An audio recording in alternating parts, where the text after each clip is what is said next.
ముఖ్యమంత్రి వైఎస్ జగన్ కు చిత్తశుద్ధి ఉంటే విశాఖ నుంచి పోటీ చేయాలి. ఉత్తరాంధ్ర ప్రజలు అమరావతిని ఏకైక రాజధానిగా కోరుకుంటున్నారు. విశాఖ ఉక్కుతో పాటు రాష్ట్ర ప్రయోజనాలను తాకట్టు పెట్టారు. ఉత్తరాంధ్ర అభివృద్ధికి ఏం చేశారో సమాధానం చెప్పాలి. ఏ ముఖం పెట్టుకొని భీమిలిలో ఉత్తరాంధ్ర బహిరంగ సభకు సిద్ధమవుతున్నారు. ముఖ్యమంత్రి బహిరంగ సభ ప్రారంభానికి ముందుగా తనతో అరగంట పాటు చర్చకు రాగలరా? ఎన్నికలలో జగన్ను ఢీకొట్టేందుకు నేను సిద్ధం. తెలుగు శక్తి అధ్యక్షుడు బివి రామ్. విశాఖ ఉక్కు పరిశ్రమను ప్రైవేటీకరణ బారి నుంచి కాపాడకుండా ముఖ్యమంత్రి వైఎస్ జగన్మోహన్ రెడ్డి చోద్యం చూస్తున్నారని తెలుగు అధ్యక్షుడు బివి రామ్ ఆరోపించారు. ఇదే విషయమై శుక్రవారం ఆయన విజేఎఫ్ ప్రెస్ క్లబ్లో ఏర్పాటు చేసిన మీడియా సమావేశంలో మాట్లాడుతూ ఉత్తరాంధ్ర ప్రజలు అమరావతిని ఏకైక రాజధానిగా కోరుకుంటున్నారే తప్ప 3 రాజధానులు కాదని రామ స్పష్టం చేశారు. విశాఖ ఉక్కుతో పాటు రాష్ట్ర ప్రయోజనాలను తాకట్టు పెట్టారన్నారు. ఉమ్మడి ఆంధ్రప్రదేశ్ విడిపోయిన తరువాత మిగిలిన ఏకైక భారీ పరిశ్రమ విశాఖ ఉక్కు పరిశ్రమ అని అన్నారు. ఎంతో మంది తమ ప్రాణాలను ఫనంగా పెట్టి దక్కించుకున్న విశాఖ ఉక్కు పరిశ్రమపై తమ వైఖరి ఏమిటో చెప్పలేకపోతున్న జగన్ ఉత్తరాంధ్రలోని ఏ ఒక్క అభివృద్ధి పనిని చేయలేకపోయారన్నారు. ఒక కొత్త పరిశ్రమను కూడా తీసుకుని రాలేకపోయారని విమర్శించారు. అటువంటి ముఖ్యమంత్రి వైఎస్ జగన్మోహన్ రెడ్డి ఉత్తరాంధ్ర ప్రాంత అభివృద్ధికి ఎంతో చేశానని మాయమాటలు చెబుతున్నారన్నారు. తన మాయమాటలను మరోసారి చెప్పేందుకు శనివారం భీమిలిలో ఉత్తరాంధ్ర భారీ బహిరంగ సభను ఏర్పాటు చేస్తున్నారన్నారు. ఉత్తరాంధ్ర ప్రయోజనాలను కాపాడలేని ముఖ్యమంత్రి వైఎస్ జగన్ ఏ ముఖం పెట్టుకుని బహిరంగ సభ ఏర్పాటు చేస్తున్నారని రామ్ ప్రశ్నించారు. నా ఉదయపూర్ నమస్కారాలు. నేను ఈ ప్రెస్ మీట్ పెట్టడం ముఖ్య ఉద్దేశం, రేపు విశాఖపట్నంలో రాష్ట్ర ముఖ్యమంత్రి వైఎస్ జగన్మోహన్ రెడ్డి గారు ఉత్తరాంధ్ర సభ పెట్టబోతున్నారు. మరి ఈ ఉత్తరాంధ్రాన్ని గడిచిన 4 సంవత్సరాల 10 మాసాల నుంచి ఏం పీకేమని అడుగుతున్నాం జగన్మోహన్ రెడ్డి రేపు.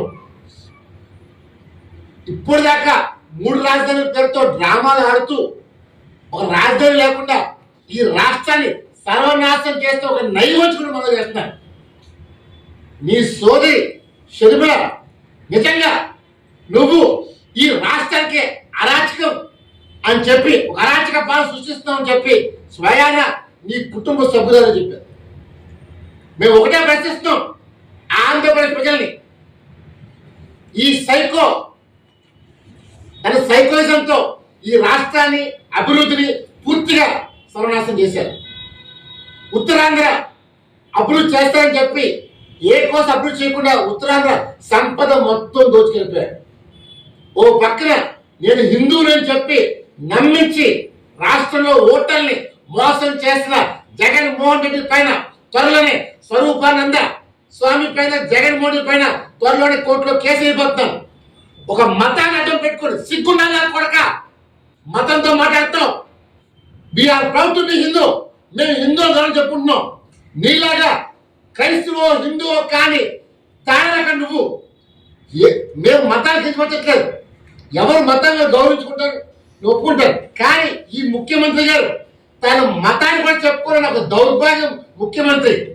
ఇవాళ హిందూ ఓట్ల కోసం స్వరూపణ స్వామితో గోదావరిలో స్నానం చేయించి నేను హిందూ ప్రొజెక్ట్ చేసి హిందూ మనోభావాలు దెబ్బతీస్తున్న దొంగ స్వామి స్వరూపం మనం చేస్తాను. కేవలం తనకి హిందూ అని చెప్పడం కోసం భీమిలిలో 15 ఎకరాలు భూమి నజరానికి ఇచ్చారు అతి చౌకదారు. ఈ రోజు ఈ ముఖ్యమంత్రి గారు కలెక్టర్ జాగ్రత్త పెడతారు, రైతు జాగ్రత్త పెడతారు, ఎంఆర్ఓ జాగ్రత్త పెడతారు, పార్టీ జాగ్రత్త పెడతారు, అన్ని జాగ్రత్త పెడతారు. కానీ ప్రభుత్వ భూములు మాత్రం దానితో చేస్తారు. ఒక దొంగ స్వామి. నిజంగా శారదాపీఠం అది పీఠాన్ని అడుగుతున్నాను, దానికి ఒక గుర్తింపు ముందు అడుగుతున్నాను. మన అయోధ్య రామ మందిర ప్రతిష్టకి ఎందుకు పెళ్లి అడుగుతాను. ఇది ఒక పనికి మాని పీఠం అమలు చేస్తాను. కేవలం అది వైఎస్ఆర్సీపీ అడ్డ, మనీ ట్రాన్సాక్షన్స్ కి సెటిల్మెంట్స్ కి అడ్డాగా మారింది. ఎవరో 2 ముఖ్యమంత్రులు వచ్చేస్తే అది పీఠం అయిపోదు. నిజంగా నీకు దమ్ముంటే నేను పీఠాలను తీసుకొస్తాను, ఒక కార్యక్రమం పెడతాను, నువ్వు వాళ్ళతో పోటీకి రాగాలని అడుగుతాను. నేను ఒకటే చెప్తాను, మీ పని మీరు చేసుకోండి. దయచేసి రాజకీయాల దూరాన్ని దయచేస్తే మాత్రం తెలుగు శక్తి ఊరుకోదు. ఈరోజు జగన్మోహన్ రెడ్డి గారు క్రైస్తవుడు అని చెప్పి తన సోదరు శర్మ చెప్పింది. ఈ రోజు వరకు దానికి స్పందన లేదు. మాట్లాడితే నాయకులు ఏదో షర్మిల తిడతారు. షర్మిల ఏం చేసింది తప్పని? నిజంగా షర్మిల ఆంధ్రప్రదేశ్ కోసం, ప్రజల కోసం, ప్రత్యేక హోదా కోసం పోరాడుతుంది. నీలాగా మాయమాయ చెప్పలే. ఈరోజు నీ కేసులతో భయపడి ఈ రాష్ట్రానికి తగలబెట్టాం. ముఖ్యంగా ఉత్తరాంధ్ర స్టీల్ ప్లాంట్ తలముఖం. అసలు స్టీల్ ప్లాంట్ లేకపోతే వైజాగ్ లేదు, ఈ ప్రాంతం అభివృద్ధి లేదు. ఒక స్టీల్ ప్లాంట్తో ఒకసారి పేరు వచ్చింది. అలాంటి స్టీల్ ప్లాంట్ని ఈరోజు ప్రైవేటీకరణ చేస్తుంటే ఏమీ మాట్లాడకుండా డ్రామాలు ఆడుతున్నాం. రేపు ఉత్తరాంధ్రలో వస్తున్నావు కాబట్టి ఏం అభివృద్ధి చేస్తావో చెప్పగలుగుతున్నాను. అండ్ ఇంకొకటి, నువ్వు ఉత్తరాంధ్ర అంటే నాకు బాగా ప్రేమ అంటున్నావు కదా, నీకు దమ్ముంటే ఉత్తరాంధ్రలో పోటీ చేసి దమ్ముని కొంది అడుగుతున్నాను. మాట్లాడితే రాయలసీమ సింహం తొక్క తోడుకుంటావు కదా, ఉత్తరాంధ్రలో ఎక్కడైనా పోటీ చేయగలను అడుగుతాను. ఈరోజు ఆ దమ్ము లేదు కాబట్టి మాట్లాడుతాం. నిజంగా రేపు నాతో ముఖాముఖి, రేపు నీ బహిరంగ సభకే నేను వస్తాను. నాతో నువ్వు చర్చకు రాగలను అడుగుతావు. అరగంట సేపే నేనేమి దౌర్జన్యం చేయం, శాంతియుతంగానే నువ్వు రాగలను అడుగుతాను, పిలుపు అడుగుతాను. నీ పిలుపు కోసం వెయిట్ చేస్తాను. ఈ రోజు మీ నాయకులందరూ చీ కొడుతున్నారు. నీ పార్టీ మొత్తం ఖాళీ కాబోతుంది. ఈ రోజు ఏమి చేయలేక నిన్న కాకపోయినా తిరుపతిలో ఒక సమిట్ లో 56 నెలలు చేశాను. ప్రజలు దిగిపోతారు. ప్రజలు దిగిపోమని ఈ రోజు కాదు, ఎప్పటి నుంచి దిగిపో అటు అంగన్వాడీ టీచర్లు, అమరావతి రైతులు, మహిళలు, యువత మొత్తం అందరూ మాకు ఈ సైకో వద్దు అని చెప్పి అంటారు. కానీ నువ్వే సిగ్గు లేకుండా పదవ పట్టి ఏలాడావు. ఈ రోజు నీ టైం అయిపోయింది, ఓడిపోతావు అని నీకు అర్థమైంది. అందువల్ల నేను నాడు చెప్పాను, నేడు చెప్తాను, రేపు చెప్తాను. ఒకే మాట, ఒకే పాట, ఒకే బాట తప్ప నీలాగా మాట తప్పుడు మనం తప్పుడు. నీ పైన పోటీ చేస్తాం. నీకు నిజంగా దమ్ముంటే నా పైన చేయి. నేను చూసుకున్నావు. నువ్వు రాయలసీమ సింహం, రాయలసీమ పిల్ల తేలిపోతుంది. అందువల్ల నువ్వు పిల్లలు ఒప్పుకో, నీ పుల్లలే వచ్చి పోటీ చేస్తాను. ఆంధ్రప్రదేశ్ గౌరవం కాపాడతాను.